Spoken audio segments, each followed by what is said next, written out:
Good morning class. बच्चों, हम 10th class की फिजिक्स का पहला चैप्टर पढ़ रहे थे, लाइट के बारे में। 2 क्लासेज इससे पहले हम कर चुके हैं। आज तो ये तीसरी क्लास है। हमने अवतल, उत्तल और समतल दर्पण के बारे में जान लिया था पिछली क्लास में। आज हम देखेंगे अवतल दर्पण का हम यूज कहाँ करते हैं, उत्तल दर्पण का हम यूज कहाँ करते हैं। Use of concave mirror and use of convex mirror. ठीक है बच्चों, तो अवतल दर्पण मैंने बताया था क्या होता है, वो आप पिछली वीडियो में देख सकते हैं। आज देखेंगे कि यूज कहाँ कहाँ करते हैं। तो टॉर्च जो आप घर में टॉर्च जलाते हैं, सर्च लाइट भी उसे ही कह देते हैं, किसी चीज को खोजने के लिए जिस लाइट को यूज करते हैं सर्च लाइट में। तथा वाहनों के अग्रदीप आपने देखा होगा, जो हेडलाइट होती है, किसी भी वाहन की, किसी भी व्हीकल की जो हेडलाइट होती है उसमें अवतल दर्पण का प्रयोग होता है।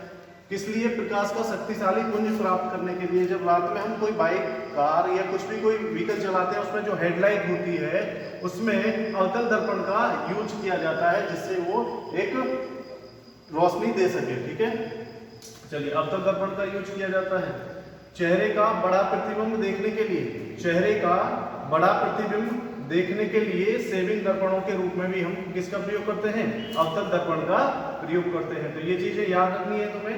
ये 1 नंबर का क्वेश्चन या 2 नंबर का क्वेश्चन कभी कभी बन जाता है। दंत विशेषज्ञ अवतल दर्पण का उपयोग मरीजों के दांत का बड़ा प्रतिबिंब देखने के लिए करते हैं।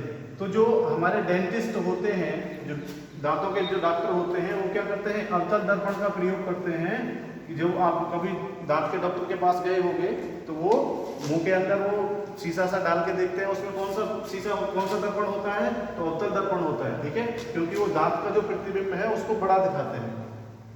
अब देखते हैं उत्तल दर्पण का उपयोग कहाँ कहाँ करते हैं हम। उत्तल दर्पण का उपयोग वाहनों के पश्य दृश्य दर्पण के रूप में किया जाता है। पश्य दृश्य क्या होता है बच्चों? साइड मिरर आपने सुना होगा, किसी भी व्हीकल में, बाइक में देखा होगा 2 शीशे लगे होते हैं, गाड़ी में 4 व्हीलर में भी 2 शीशे लगे होते हैं, और जितने भी व्हीकल्स हैं उसमें पीछे की चीजों को देखने के लिए 2 साइड मिरर्स होते हैं।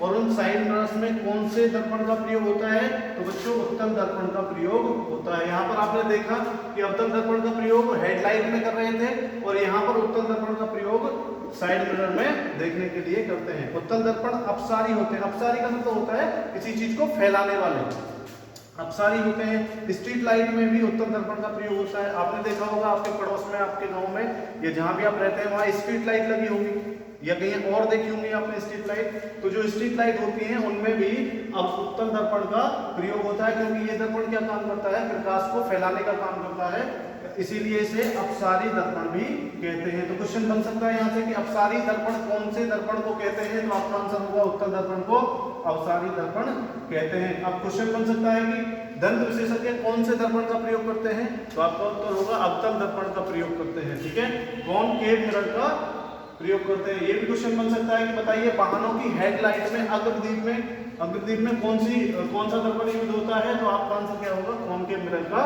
यूज करते हैं। ठीक है, तो उम्मीद करता हूँ ये दोनों टॉपिक आपकी समझ में आ गए होंगे।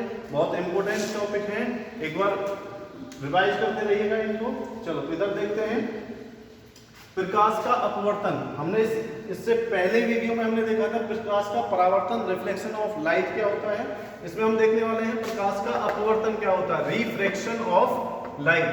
जब कोई प्रकाश किरण एक पारदर्शी माध्यम से दूसरे माध्यम में जाती है तो वह अपने मार्ग से विचलित हो जाती है, डेविएट हो जाती है।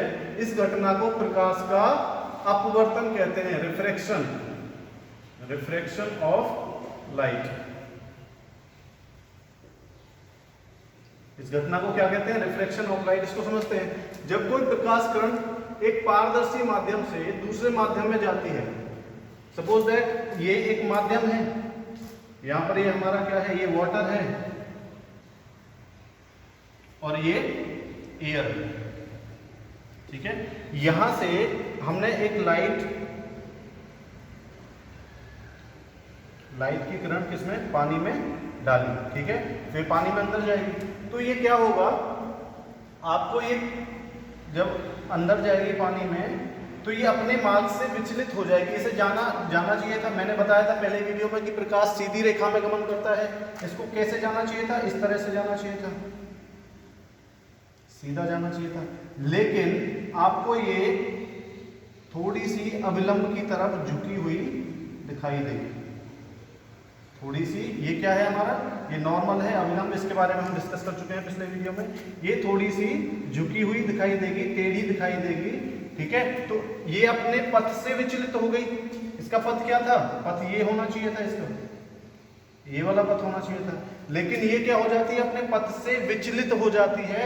इसी विचलन को क्या कहते हैं, रिफ्रैक्शन ऑफ लाइट कहते हैं। यहां तक ये चीज समझ में आई होगी, एक बार फिर से देख लेंगे। जब कोई प्रकाश किरण एक पारदर्शी माध्यम, ये भी हमारा पारदर्शी माध्यम है, ये भी हमारा पारदर्शी माध्यम है, से दूसरे माध्यम में जाती है, तो वह अपने मार्ग से विचलित हो जाती है। इस घटना को ही प्रकाश का अपवर्तन कहते हैं। तो यहां से देखिए, इसे जाना चाहिए था इधर, और ये अभिलंब की तरफ मुड़ गई। ये अभिलंब की तरफ ही क्यों मुड़ी, ये इधर क्यों नहीं मुड़ी, है ना।